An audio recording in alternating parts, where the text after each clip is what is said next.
What should be the first thing you should eat after waking up in the morning?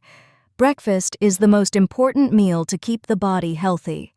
Read this article to know about the foods that you can eat after waking up in the morning. Expert opinion.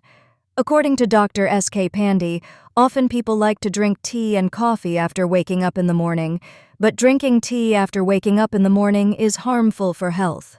Drinking tea can cause you problems of gas and acidity. Porridge. Eating porridge in the morning is beneficial for health.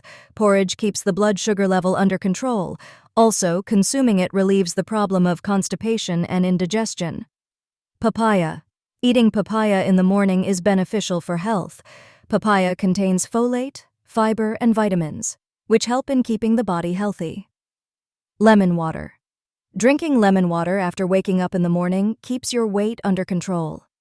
Also, lemon water cures stomach-related problems like constipation, indigestion, and gas.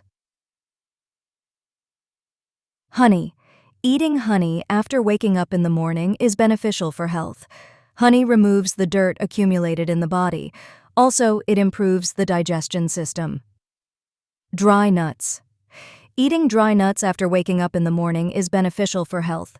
Protein, omega-3 fatty acids, and vitamins are found in dry nuts, which keep the body healthy. Eating all these things after waking up in the morning is beneficial for the body.